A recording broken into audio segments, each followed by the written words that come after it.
You'll have seen the news front pages today that the police officer, Martin Blake, who shot and killed Chris Kaba, was, after a very, very short, less than 3 hours, found not guilty by an Old Bailey jury. Well, thank goodness for that. Because today we learn the truth about Chris Kaba. We learn that 3 days before he was stopped in that car, he'd fired 5 shots at a man, 3 of them hitting him in a nightclub.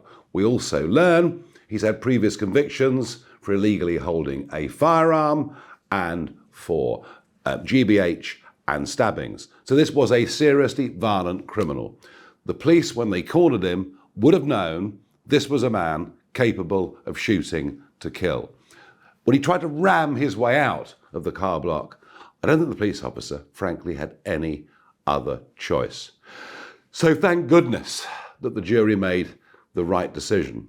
But what is absolutely astonishing is the reaction today, post the verdict, of the Crown Prosecution Service and the IOPC, the Independent Office of Police Complaints. They both put out statements that begin with saying, "We sympathise with Chris Kaba's family. We respect the verdict of the jury," as if, well, we don't really respect it.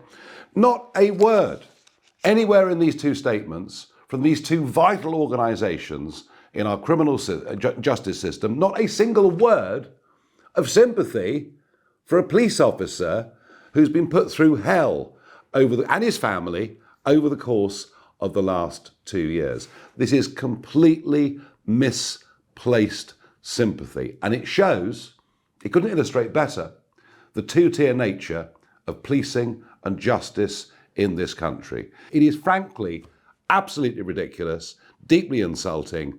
These organisations are just not fit for purpose in any way at all. And I have to say, even I was shocked when I found out just how bad a guy Kaba had been, not just in the few days before he was killed, but actually over many, many years. And you begin to ask yourself a question.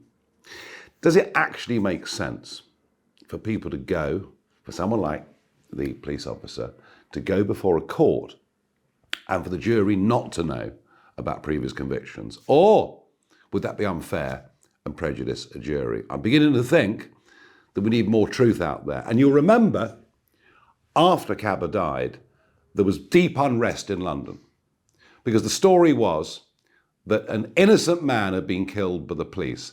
This guy was a bad gangster. And maybe if, rather like the riots that we had earlier this year, if the truth had been known then about who Chris Kaba was, maybe we wouldn't have had quite such tension on the streets of London. The public deserve, I believe, to know the truth at all times.